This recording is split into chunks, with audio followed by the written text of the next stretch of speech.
How's it guys? Today I'm out here with Kia. As you can see, we're looking at their facelifted models for 2025. Obviously, I'm going to take you through the new Sorento and the new Carnival. There's also a very special little new double cab 4x4, but I've got a separate video for that. So for now, let's get into the new Carnival and Sorento. Enjoy. And the first thing you're going to notice about these two new models is the new Kia design language that they're using in 2025.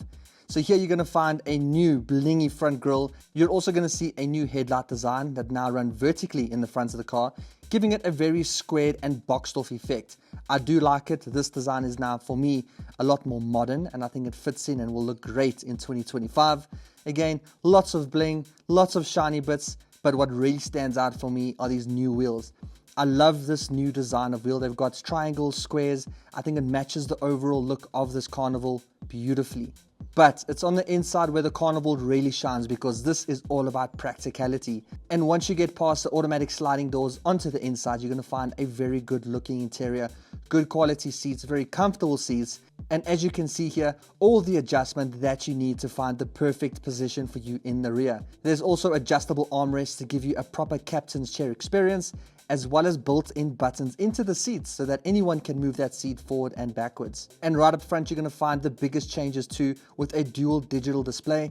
Very different from the outgoing Carnival, which had proper tactile dials, and this you'll probably find on the top spec version. Now, Kia didn't go into too much detail with us on the different versions, trim levels, pricing and all of that, but here you can see also wireless phone charging, cup holders, all the storage that you need, and no stone has been left unturned when it comes to quality and different types of materials and designs used inside here to not make it a boring looking van. And when looking at this third row, you'll see that you can seat 3 people, making this particular version a 7-seater, but it can go all the way up to an 8-seater. It just gives you an additional seat right here in the middle.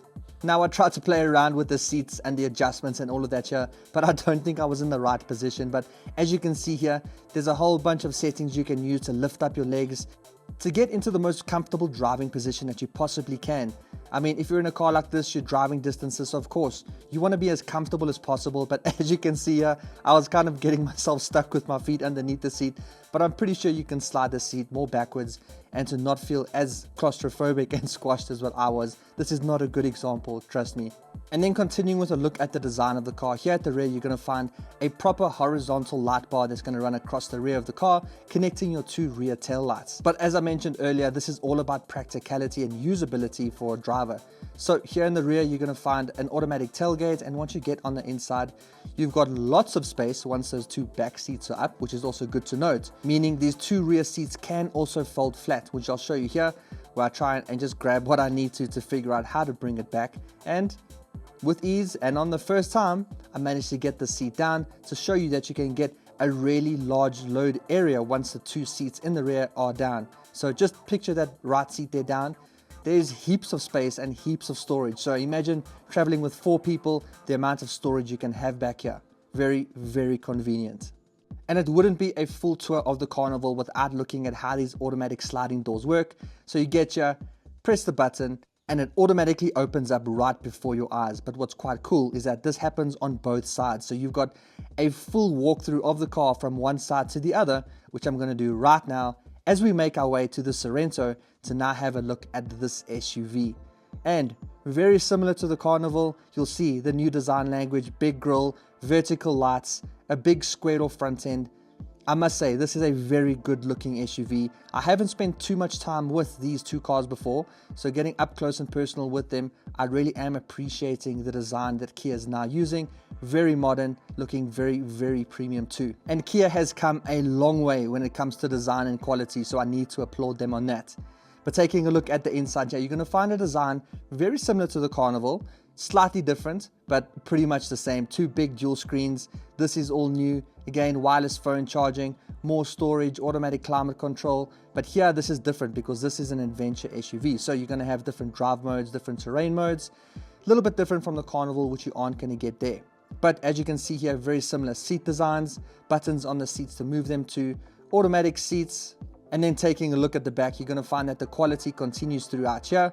Again, very comfortable seats, full leather all the way around. There's those buttons I was talking about on the passenger seat to move it backwards and forwards, but 3-way adjustable, storage behind the 2 seats there. And then if you want to have a look at what the legroom's like, this is not again going to be a very good example because this seat here was so far forward, but with the time I had with the car, I didn't have a chance to move it. But as you can see here, you can move this seat forward and backwards. Just a convenience feature, which I think is really, really cool. Something great from Kia. And then looking at the back here, once you found the button to open it up, see, I promised you that I haven't been with these cars before because I didn't find the buttons very easy. But once I did find it, you've got an automatic tailgate down there at the bottom, not where you think it would be. But once you're inside here, you're going to find a very nice large load area, which you can see has the ability to turn into 2 seats. So again, this can be a 7-seater family SUV. But something I wasn't too sure about when I looked underneath is I didn't see a spare wheel, but I do see a tire jack and all of that. So maybe it is there, but with it being a 7-seater, I didn't think that there would be too much space for a spare wheel. But if you guys do know, please let me know down in the comments if this is something I might have missed. So 2 good looking and very well equipped cars from Kia. But there were 2 other cars on display here, the Kia EV5 as well as the new Tasman. And as I mentioned, I did do a video on the Tasman, so let's go look at this EV5. But I'm not going to spend too much time talking about it because it's here, but it's not going to be on sale in South Africa anytime soon, or if ever. But it's still a good look at what Kia can deliver. This is what they can offer from an EV point of view. So I think let's just take a look at their design. What can Kia offer from a design point of view? And maybe we'll see some of this coming to some of their other cars in the future.